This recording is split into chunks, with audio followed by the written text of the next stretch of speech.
Já, komið þið sæl öllsumul. Ég heiti sem sagt Ásta Júlía Arnardóttir og kynnt á Tryggingastofnun og ég er búin að koma hérna undanfarið 5-6 ár og alltaf hef gaman að koma og hitta hópinn og ég held nú bara, ég hef aldrei séð svona mörg andlit en það var mér sagt hérna áður og það væri hennilega uppsett og það er bara mjög gaman að því.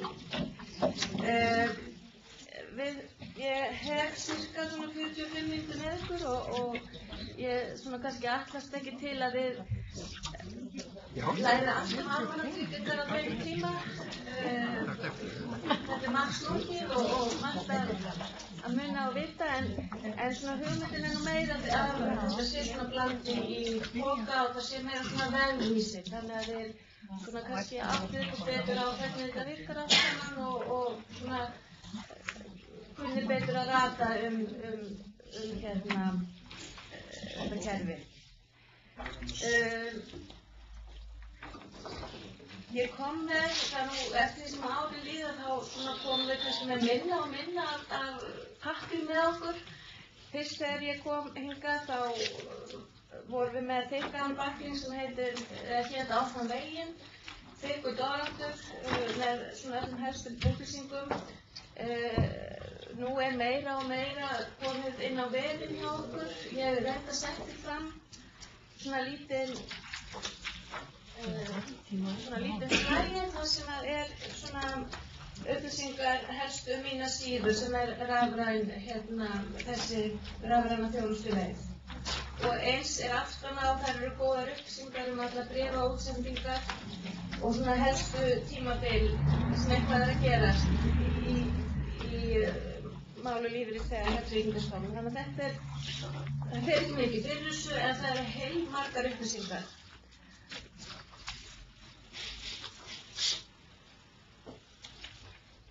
En það sem ég ætla að fara í gegnum með ykkur í dag, það er sem sagt hlutfall Tryggingastofnunar, útreikning á lífeyrisgreiðslum, ekki það ég ætla að kenna ykkur að reikna, heldur svona meira hvernig þetta er hugsað. Nú eru við komið með svo mikið tæki og tól og það er reiknivél af vefnum okkar sem að þið getur nýtt ykkur til að prófa ykkur áfram þegar þið eru farin að forvitnast mögulega réttindi hjá Tryggingastofnun. En ég ætla allavega svona að segja ykkur hvernig þetta er hugsað. Nú vægi teknar útreikning greiðslur frá Tryggingastofnun eru tekjutengdar, þannig að ég fer í helstu atriðin þar. Nú svo helstu breytingar undanfarið, það er alltaf eitthvað að gerast í svona lagaumhverfinu og það voru breytingar sumarið 2013, heilmiklar breytingar og mjög jákvæðar fyrir ellilífeyrisþega, margar. Og svo voru breytingar bara núna mánaðamótin, lagabreytingar og það er ágætt kannski að vita, það fór frétt á vefinn okkar í dag sem að útskýrir helstu breytingarna, þannig að þið getið kynnt ykkur á vefnum okkar tr.is. Nú síðan fer ég í gegnum mína síður á tr.is og helstu þjónustuleiðirnar því að þó við séum að hvetja fólk til þess að nýta sér þessa rafrænu þjónustu þá vitum við að það eru ekki allir sem að bæði eiga tölvur og geta kunna á tölvur. Þannig að við erum alltaf með opna þjónustuleið fyrir alla, hvort sem þeir eiga tölvur eða ekki. Bara þannig að þið vitið af því. Og hugsunin er í rauninni svo að auðvitað viljum við að sem flestir geti nýtt sér þessa rafrænu þjónustu og það má kannski segja að þeim fleiri sem geta nýtt sér hana, þeim meira svigrúm er fyrir hina sem þurfa á þessari persónulegu þjónustu að halda. Hún mun aldrei hverfa.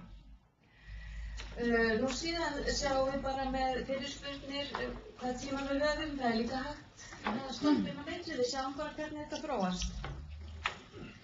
Nú, hlutverk Tryggingastofnunar er fyrst og fremst að vera þjónustu og framkvæmda aðili og segja þess að greiða réttar bætur á réttum tíma. Og nú lögin, þau eru ekki sett hjá Tryggingastofnun, þau eru sett á Alþingi, en það er Tryggingastofnunar og okkar sem störfum þar að sjá til þess að þeim sé framfylgt.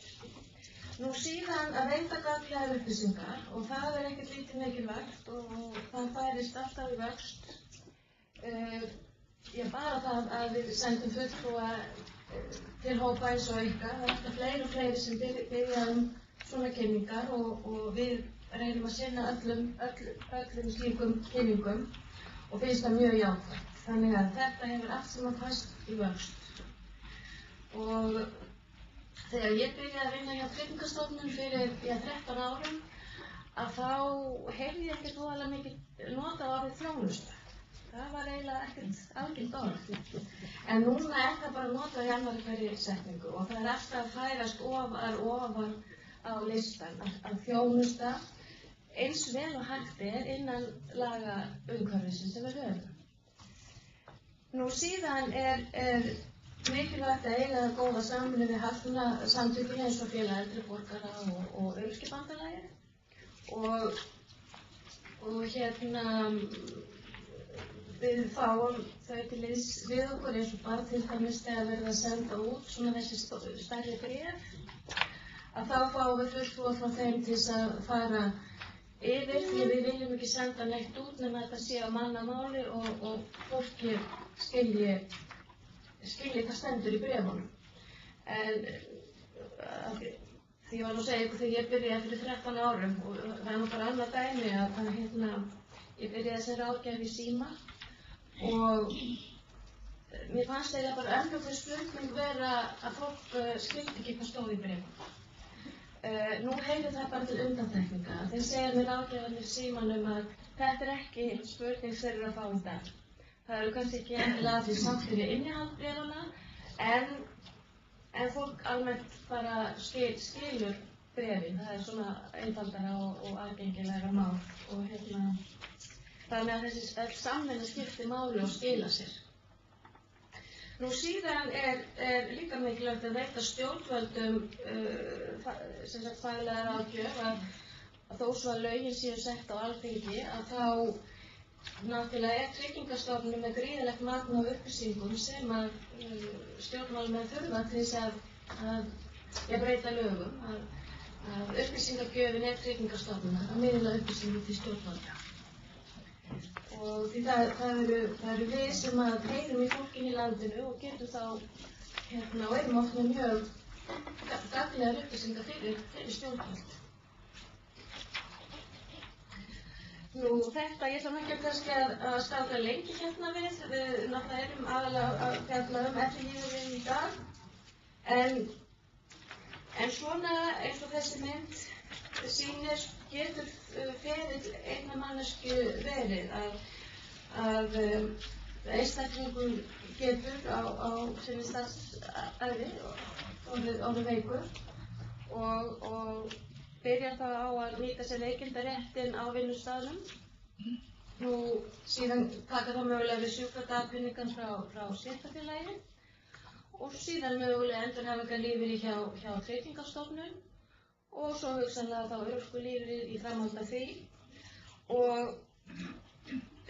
og síðan alltaf við 67 ára aldurinn tæki þá við ellilífeyri og þetta í eina skipti sem maður þarf ekki að sækja það þarf að sækja alltaf Tryggingastofnun en ef einstaklingur örorkulífeyrisþegi við 67 ára aldur þá í rauninni gerist það sjálfkrafa, það breytist bara nafn og viðkomandi verður ellilífeyrisþegi en ekki örorkulífeyrisþegi. Það þarf ekki að sækja sérstaklega, annars þarf að sækja allt.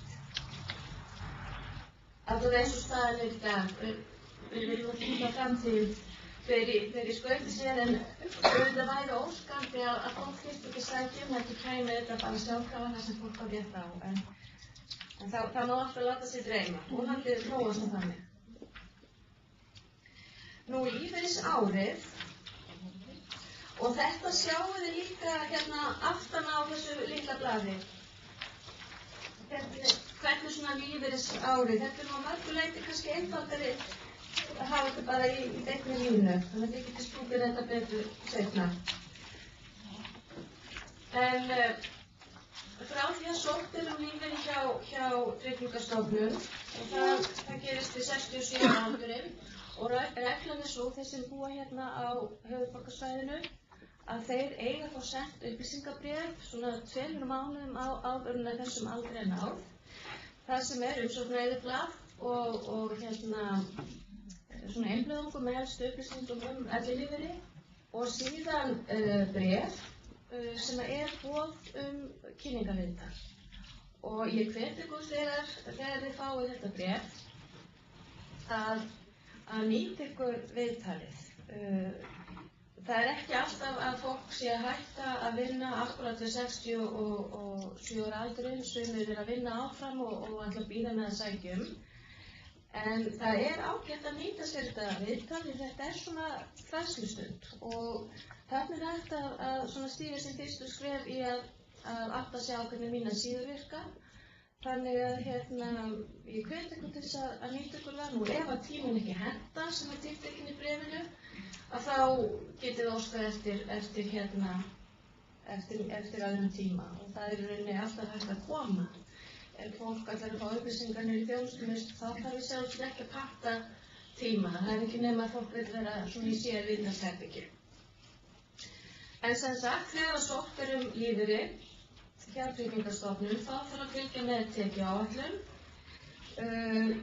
en út frá henni eru greiðslurnar reiknaðar og þá að gera að hafa hana eins nákvæm og hægt þá myndu koma fram upplýsingar hvað þeir að fá í lífeyrissjóð og ef einhverjar fjármagnstekjur eru og svo eins ef að fólk ennþá eitthvað að vinna. Sumir kannski minnka við þessi starfshlutfall 67 ára aldurinn, það eru bara alls konar útgáfur. En ef þeir eru að sækja, þá þurfa að koma allar þessar tekjuupplýsingar á tekjuáætlun. Já, út frá þessu lífeyri reiknaður. Síðan áramót, þá sent út svo kallar þetta grænt umslag. Það var þetta í fyrsta sinn núna áramót, þá var ekki sent á alla. Það var hreinlega ekki sent nema að fólk óskaði sérstaklega eftir því. En allar þessar upplýsingar birtast á mínum síðum. En þeir sem ekki hafa tölvu, þeir óska eftir því að fá þetta sent. Og það ekkert mál. Bara þannig að vitið af þessu, þetta svona breytt framkvæmd. Og við höfum tekið eftir því svona síðustu ár að fólk var farið að hringja jafnvel og biðja að fá ekki sendbréf. Að fá þetta sent. Við bara geta þjónusta sig sjálft inn á mínum síðum. Þannig að við ákváðum þá að fara þessa leið að senda ekki út bréf, heldur bara taka við beiðnum ef við komum til að fá það sent. Þannig að bara þið vitið af þessu. Var þetta tilkynnt? Var þetta kynnt eitthvað fyrst? Já, þetta hefur verið auglýst í öllum miðlum og á vefnum okkar og já, þetta var auglýst mjög vel. Síðan í júlí þá var endurreikningur á uppgjör og þá verið að bera saman greiðslurnar frá Tryggingastofnun samanborið við skattframtalið því það alltaf skattframtalið sem hefur lokað orðið. Flestir að fá réttar greiðslur en ef það eitthvað misræmi, ef einstaklingur hefur fyrst, ef að tekjuáætlun hefur verið of lág, þá myndast ofgreiðsla, ef hún hefur verið há, að þá það Tryggingastofnun sem þarf að greiða tilbaka. En flestir eru í dag að fá réttar greiðslur og endan fá allir náttúrulega rétt og það setið í þessu uppgjörni. Og svo það í ágúst og þá eru sem sagt inneignir greiddar út og skuldir innheimtar.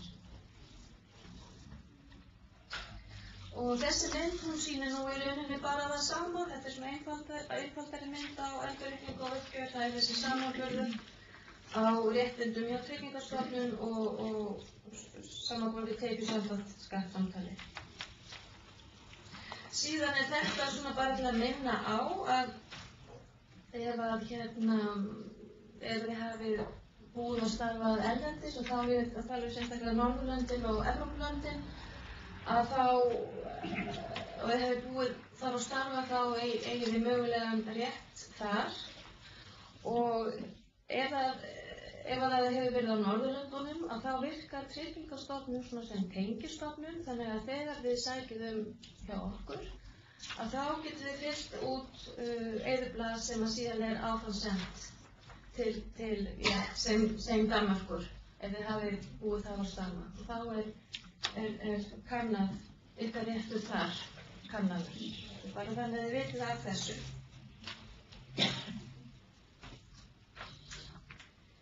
Síðan það 2008 þá var Tryggingastofnun bæði með lífeyristryggingar og sjúkratryggingar en 2008 þá urðu til tvær stofnanir, náttúrulega Tryggingastofnun og Sjúkratryggingar Íslands. Það þannig að allt liggur á þessari skiptingu að það sem Tryggingastofnun megin það inn í rauða rammanum. Það þá lífeyrir og tekjutrygging, heimilisuppbót fyrir það sem búa einir og svo ýmsar uppbætur. En síðan það sem tilheyrir Sjúkratryggingum Íslands, það þá þessir afslættir eins og með lyfjakostnað, lækniskostnað, tannlæknakostnað og þjálfunarkostnað. Bara þannig að áttu ykkur á þessari svona verkaskiptingu sem var þarna 2008. Nú, tekjutenging ákvörðun stjórnvalda hverju sinni og það er mikilvægt að kynna sér sín réttindi. Við reynum eins og við getum að koma upplýsingum til fólksins en við svona treystum við líka ef það er eitthvað sem fólk vanhagar og þarf að fá upplýsingar og þá komið að hafi það samband. Og ég fer betur í þjónustuleiðirnar núna eftir.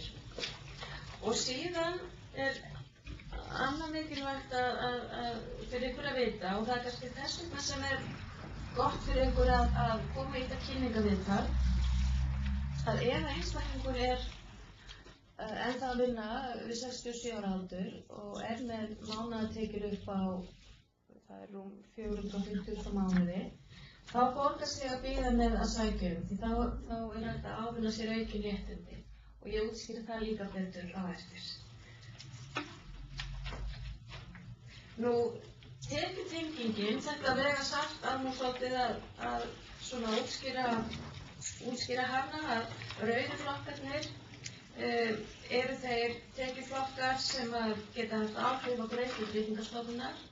Það eru sem sagt launatekjur, lífeyrissjóðstekjur og fjármagnstekjur. Og svo grænu flokkarnir, það eru greiðsluflokkar Tryggingastofnunar, það elli, örorku og endurhæfingarlífeyrir, tekjutrygging, heimilisuppbót og sérstök uppbót til framfærslu. Og eftir því sem þyngist í þessum rauðu flokkum að þá léttist á grænu og svo öfugt. Þetta svona kannski lýsir hvað átti með tekjutengingu. Og þá það frítekjumörkin, ég svona kannski fer bara í það helsta, en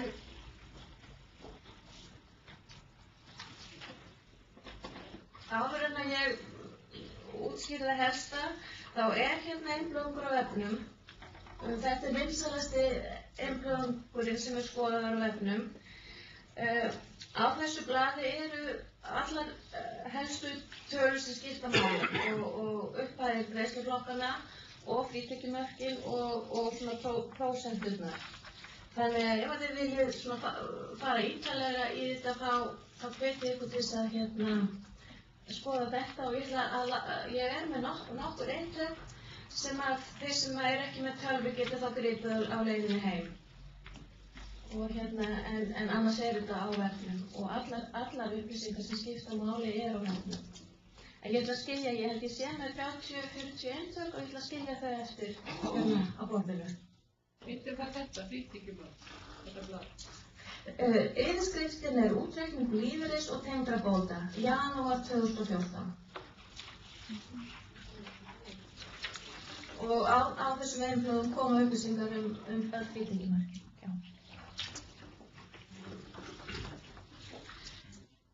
Nú, hvenær byrja tekjur að hafa áhrif útreikning lífeyris? grunnlífeyris, að það þá á mánuði markið 214.602. Og ef þið eru svona forvitnast hvað þið fáið mögulega hjá Tryggingastofnun og ef þið eru komið með upplýsingar frá lífeyrissjóðnum ykkar rétt þar, þá getið þið slegið þetta inn á reiknivélina og fengið möguleg réttindi hjá Tryggingastofnun. Og þessi reiknivél á vefnum okkar tr.is. Síðan það frítekjumörk hvenær byrja tekjur að áhrifi útreikning tekjutryggingar og heimilisuppbótar. Það misjafnt eftir tekjuflokkum. Af atvinnutekjurnar þá frítekjumörkið á ársgrundvelli 1300 og 15.200 og þetta var eitt af því sem breyttist 2013 mitt sumar. Þetta fór úr 450.000 og upp í 1315.000. Það tók ekki svona stökki á öryrkjum, en það voru þeir ekki sáttir í þessum breytingum en allavega allir lífeyrisþegar voru sáttir með þetta atriði. Lífeyrissjóðurinn þá frítekjumarkið 259.200 og svo fjármagnstekjurnar 98.640. 259.200, er þetta brúttótekjur og nettótekjur? Það alltaf fyrir skatt.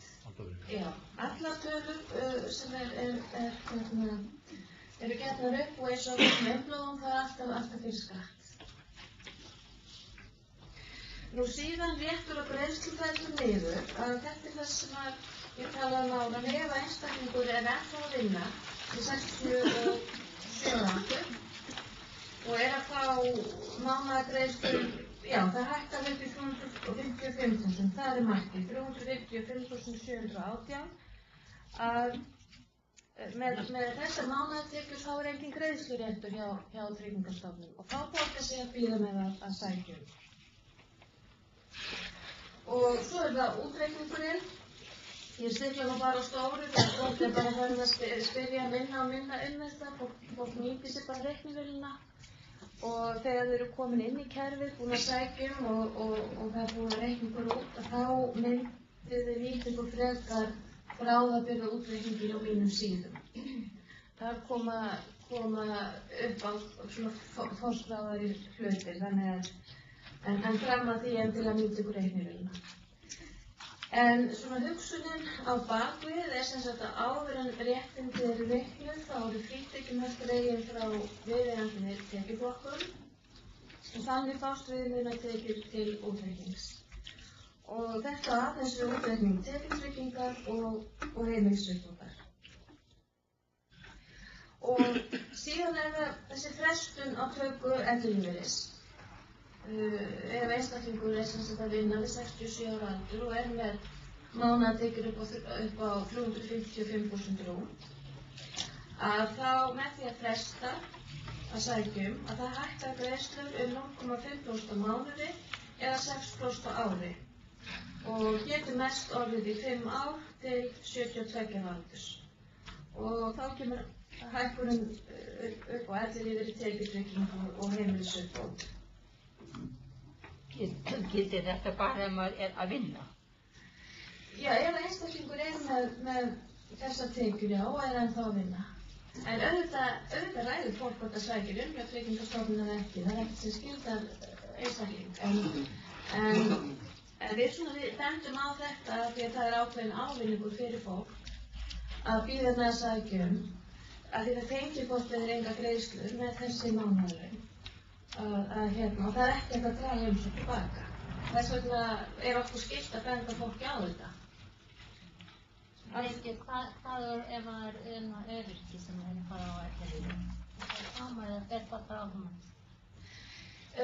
Það fer átomatist en auðvitað ef að öryrkinn að vinna fyrir þessum tekjum að þá í rauninni borgar sig að hann kynnti sér út og ábyrði sig þessi réttindi. En það svona kannski sjaldnar sem það gerist. Oft öryrkjar þær eru heilmikið út af vinnumarkaðnum en eru oft þá í kannski hlutastörfum og ekki endilega að fá þessi laun, en það getur alveg verið líka. Það öll flóran til. Já, getur sem sagt mest orðið 5 ár til 72 ára aldurs og þá kemur þessi hækkun á ellilífeyri, tekjutryggingu og heimilisuppbót. Svo það tekjutenging milli hjóna. Fjármagnstekjur eru alltaf sameign hjóna samkvæmt lögum. En það engin önnur tenging varðandi útreikning bóta á milli hjóna. En það ekkert langt síðan þetta breyttist. Það ekki nema, ekki meira en 5 ár síðan að þessi tekjutenging var afnumin. Og þegar ég byrjaði að segja ráðgjafi í Símaveri, þá talaði maður oft við fólk þar sem að til dæmis, segjum að konan hafi verið allan tíð heima vinnandi, ekki verið út á vinnumarkaðnum og maðurinn var kannski með bankalega lífeyrissjóð og lífeyrissjóð mannsins gat haft áhrif á greiðslu konunnar hjá Tryggingastofnun og það var búið að berjast fyrir þessi mörg ár Félag eldri borgara og Öryrkjabandalagið að þessu yrði breytt og það þótti bara mikið mannréttindamál og það var mikil gleði þegar þetta var afnumið.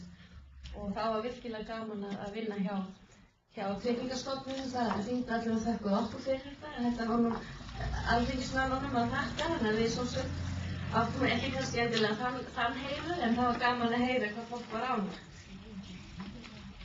Þannig að það ekki lengt að síðan þetta breytist.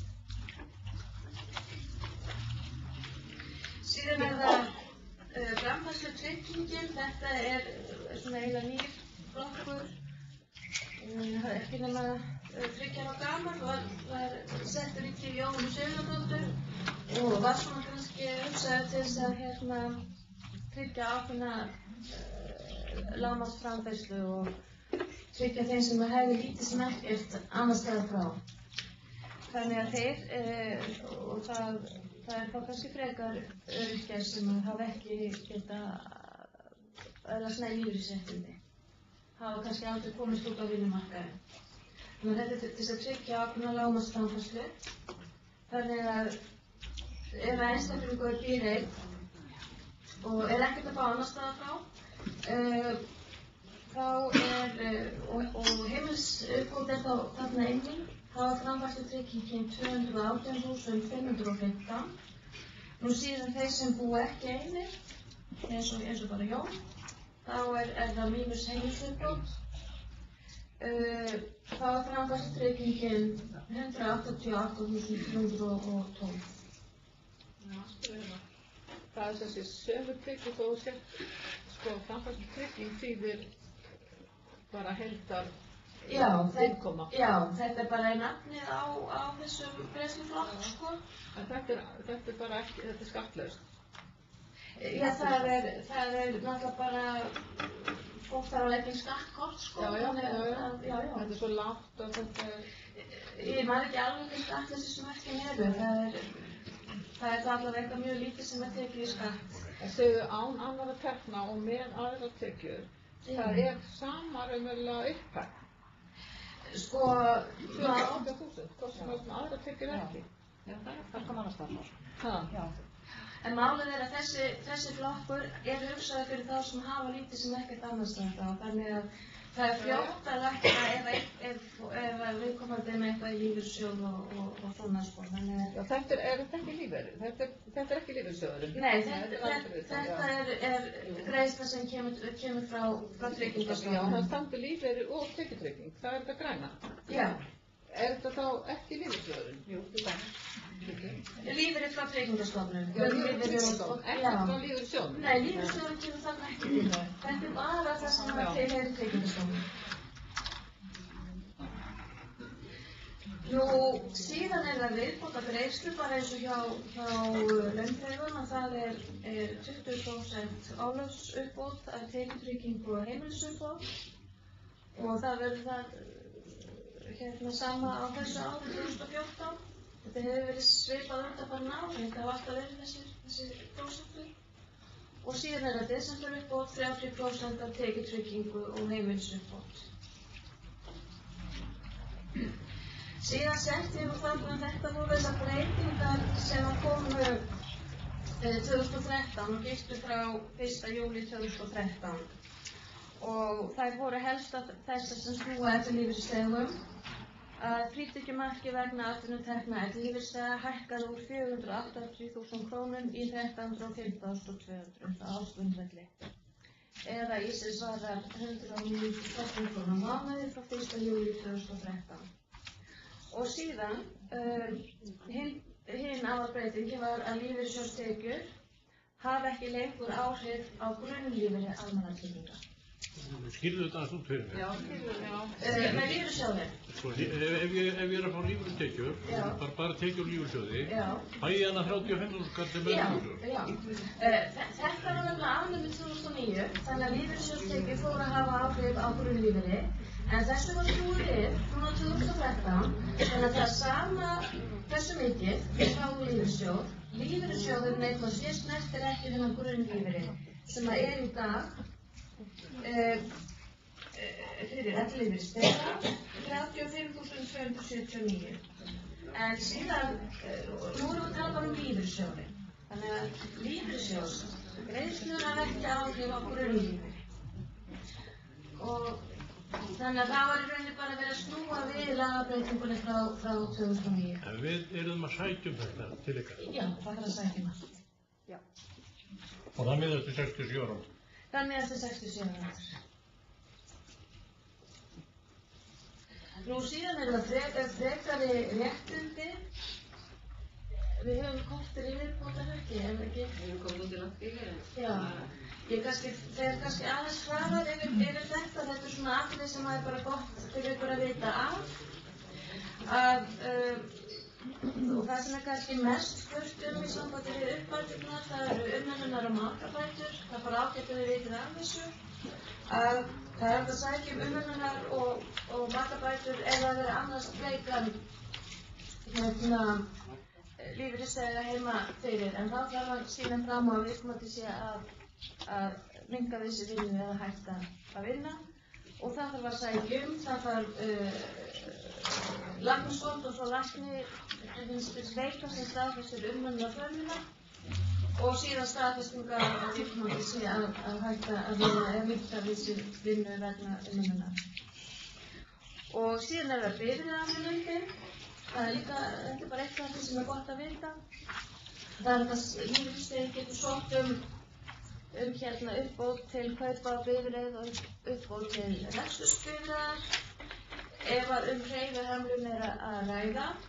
Og hreyfihömlun, það er ekki bara hjólastól og tvær hækjur, það geta verið hjarta eða lungnasjúkdóma að ræða. En í þessum tilfellum það borgar sig alltaf að byrja á því að fara til læknis, því það þarf að fylgja hreyfihömlunarvottorð með umsókn og læknarnir vita hvernig þjóna tilgangi að sækjum þetta, því það eru þeir sem staðfesta með hreyfihömlun. Og síðan dvöl á sjúkrahúsum. Þetta er nú bara gott að vita og það er nú oft á starfslokanámskeiðunum að ég veit að það er eins með ykkur að mörg ykkar eru annast foreldri ykkar og þess að oft vaknast spurningar vegna þeirra. Nú lífeyrir og bætur og tengda falla niður elli eða örorkulífeyrisþegi dvelst í 6 mánuði á sjúkrahúsi í undanfarna 12 mánuði. Það er samfellt í heilan mánuð í lok tímabilsins. Nú ljóst frá upphafi að varanlega dvöl er að ræða. Nú þetta gildir frá fyrsta degi næsta mánaðar eftir upphaf dvalar. Og þegar svona er þá getur maður ekki sótt heimilisuppbót á meðan. Þá býr hann eða hún svo sannarlega. Svo er það mína síður og þessar upplýsingar eru líka á þessu litla blaði sem þeir fengur eða láta hérna fram við til þess að komast inn á mína síður og þið komist ekki inn í rauninni því þá eru ekki aðgang fyrir að þið eru búin að sækjum og búið að reikna ykkur út. En þá í rauninni notið þið íslykilinn eða rafræn skilríki á debitkortum og Það helsta sem hægt að gera á mínum síðum, það að sækja réttindi. Það reyndar ekki ennþá komið inn umsókn ellilífeyri en það ætti nú að bara styttast í það að sækja þessa leiðina. Nú þarna sjáum þið allar lífeyrisgreiðslur ykkar, þarna eru þessir birtast launaseðlarnir. Það hægt að senda út mánaðarlega seðla en allar upplýsingarnar birtast þarna inn á mínum síðum. Og greiðsluáætlunin þarna og öll helstu bréf sem Tryggingastofnun sendir ykkur til finni þau þarna á ykkar svæði. Og þarna getur þið breytt bankareikning og síðan líka hægt að veita öðrum umboð til að sinna ykkar málum og ef að þið eru eitthvað röfið að nýta ykkur þetta þá er hægt að það getur veitt öðrum umboð og það töluvert algengt þegar fólk kannski veit sínum endurskoðanda umboð og það getur rauninni verið hver sem bara sá aðrir sem til þess. Það líka oft sem að fólk veitir barnabörnum sínum umboð og þannig lærir fólk smám saman og endanum bara tekur fólk yfir og bara gerir þetta sjálft en það svona eftir að byrja svona. Það má maður taka með löngu fyrirvara. Það má þau? Það verið að senda þessar upplýsingar með 20 mánaða fyrirvara og það ágætt þá fer fólk að garði því að fá upplýsingar réttindi og lífeyrissjóð og nú það komið í lög að fólk það fyrst að sækja hjá lífeyrissjóðnum áður að sækja hjá Tryggingastofnun. Þannig að það að gera að gefa sér tíma, byrja á að samband við lífeyrissjóðinn og þegar við komum þær upplýsingar þá komið og sækið hjá Tryggingastofnun. Og það ágætt að það sé með svona 6 vikna fyrirvara. Og eða bara leið og þeir eru komið með þessar upplýsingar. Þannig að þið getur fyrst úr tekið á móti. Nú, þetta í rauninni búin að tala það reiknivélin á TR.is sem að reikna út frá tekjum og þið getur prófað einhverju endalaust áfram og það ekki hægt að skemma eitt eða neitt og þetta einfalt að nota þessar reiknivél. En síðan þegar þau eru komin inn í kerfið og búin að reikna ykkur út að þá haldið ykkur bara inn á mínum síðum og nýtið ykkur bráðabirgðaútreikningi þar. Svo það þjónustuleiðirnar eins og ég sagði áðan að við veitum að það ekki allir sem að eiga tölvur eða geta nýtt sér þessa rafrænu þjónustuleið en þá á að vera fær leið fyrir alla. Það hægt að hringja í símaverið 560 4400 og þar eru við rafgjafar sem eru vonir og búnir aðstoða ykkur. Nú síðan þið flytið út á land að þá er umboð hjá umboðsskrifstofu hjá sýslumannsembættunum og síðan hægt að koma bara í heimsókn og viðtal á þess að vakta tíma. Það svona frekar opið salur, þetta svona bása niður og það þarf ekki að panta tíma til að ræða við þjónusturáðgjafa í þessum básum en ef þið viljið vera prívat í herbyggi þá þarf að panta tíma á þessu. Nú svo þetta að vera á netspjalli, það er svona bara MSM-pakkin þannig að þið getur verið í sambandi við þjónusturáðgjafa þetta netspjall á vefnum og svo það mínar síður og svo það upplýsingavefur TR.is. Þar eru allar helstu upplýsingar almannatryggingar. Þannig að ég hvet ykkur til að skoða vefinn. Það eiginlega bara allt þar. Það eiginlega alltaf neitt sem það finnst ekki þar. Og ef þið finnið ekki þá hafið þið samband og við leiðum ykkur áfram.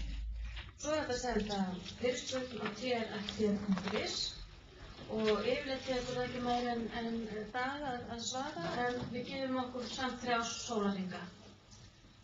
En yfirleitt fólk að fá svar innan dagsins. Svo grænt númer. Það virkar sem sagt gjaldfrjálst ef að hringir úr heimasíma. Fast hringir heimasíma. virkar ekki gjaldfrjálst úr GSM-síma. Nú síðan er þetta að skrifa bara upp á gamla máta, þannig að það eru eiginlega allar leiðir til. Hérna sjáum við umboðin, það eru umboðin út allt land, umboðsskrifstofu hjá sýslumönnum. Og svo eru þetta þessar umsóknir sem eru komnar inn á mína síður. Öll umsóknareyðublöð eru á vefnum, tr.is. Og þegar þið fáið upplýsingapakkan frá okkur, þá er umsóknareyðublöð þar. En það styrkist í að það er hægt að sækja í gegnum mína síður. Og svo þetta, það þarf að sækja alla greiðslur til Tryggingastofnunar. Það er ekkert sem kemur sjálfkrafa. Og svo er það gildin. Þetta eru þau gildi sem við höfum eftir.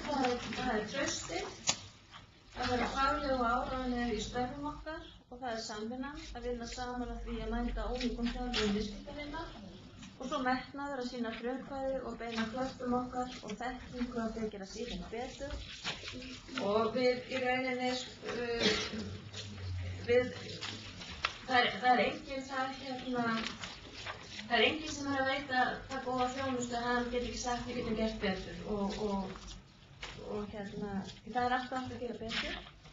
Og ef þið eru með ábendingar í framtíðinni eitthvað sem einhver annað fyrir ánægð með eða eitthvað sem einhver finnst með að betur fara, þá endilega komum við til okkar. Því að við lítum ekki á það sem kvörtun heldur bara gagnlega ábending og það er einmitt það að fá gagnlegar ábendingar, þannig getum við þróað þjónustuna þess að verður betur og betri. Þannig ekki hika við að hafa samband í framtíðinni.